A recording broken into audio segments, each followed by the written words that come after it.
Hi, this is Robert with Why We Fish. Today I just wanted to talk about fishing with kids. Obviously, a channel called Why We Fish, and a big portion of why I fish is family.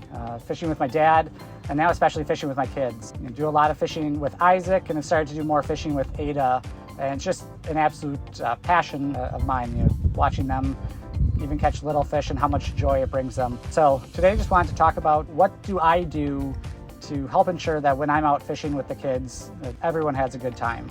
Obviously there's a few things of just making sure that they're comfortable, dress for the conditions. When it's chilly, making sure we've got warm clothes, or when it's hot, you've got shade, or just clothes that are ready for that heat. I think you saw in one of the episodes, didn't have Ada as prepared as wanted to, and she was not as happy and wanted to go home. So that can be a pretty quick way to ruin a trip. Another big thing that I like to do is have plenty of snacks. For whatever reason, when the kids are on the boat, all they want to do is eat. So try to make it kind of an enjoyable time, since it's not like we go fishing every single day, and bring some of those special treats. Isaac loves his white cheddar popcorn. Ada loves Cheetos and Pringles and cheese balls. So having had those, as well as some healthier stuff too, apples and fruit, just to make sure that they're not hungry when they're out there and able to have something to munch on, especially when you're not catching fish, because when you're not catching fish, it always makes it a lot more difficult. And which goes to, right, when you're not catching fish, what is your game plan going to be? Oftentimes when I'm fishing with Isaac or with Ada, and especially Ada, we need to be on fish pretty quickly, and it doesn't matter the size or quality of the fish, it's just catching fish. So I'm not going to plan a trip to go out and try to catch muskie with Ada, because that would be ridiculous. Isaac is now getting to that age where he can go out and, even if we're only catching a few fish, can still have a good time, especially, bigger fish. So knowing the age of your kids, knowing, what their attention span is definitely helpful. But still, Isaac and I will oftentimes bring decks of cards, especially ice fishing, iPad or phone to play with, coloring or crayons or Legos, all sorts of different things to make it easier and for the kids to have a good time when they're on the boat and they're not actually catching fish.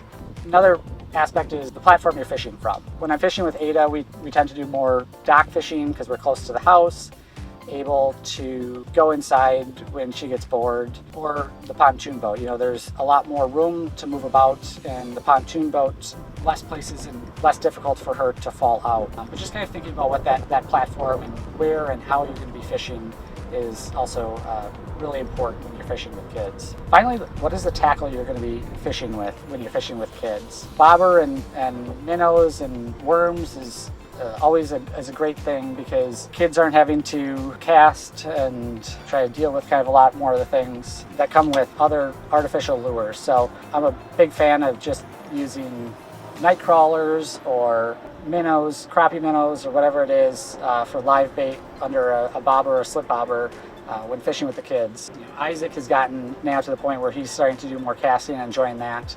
But even still, it's using a spinning reel versus a bait casting reel. He's been practicing with the bait casting reel. I've been practicing getting crow's nests out of bait casting reels with that. So just having the right equipment for fishing with kids. But the hook is also important, especially the types of fish that you're fishing for. I'm a big fan of circle hooks, and there are actually two different kinds of circle hooks, and it's helpful if you can find a true circle hook versus an offset circle hook. We can kind of show the difference here. The offset circle, the hook isn't in line with the shank, so it will kind of catch more. But even still, you don't set the hook like you do a normal jig or something else.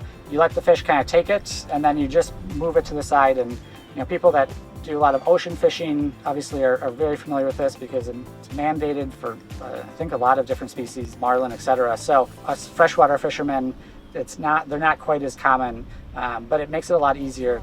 Far less likely that the fish is going to swallow the hook.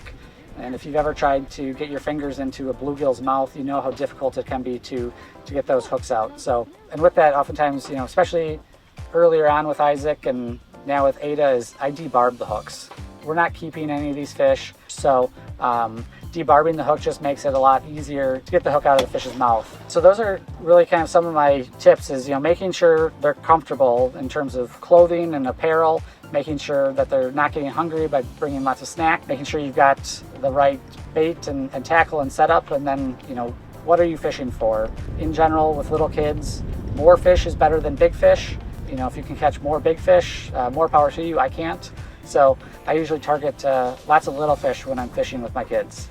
I hope this gives you a few kind of tips and make your trip out with your kids successful. Thanks for watching this episode of Why We Fish. If you like content, please hit subscribe and stay tuned for our next episode.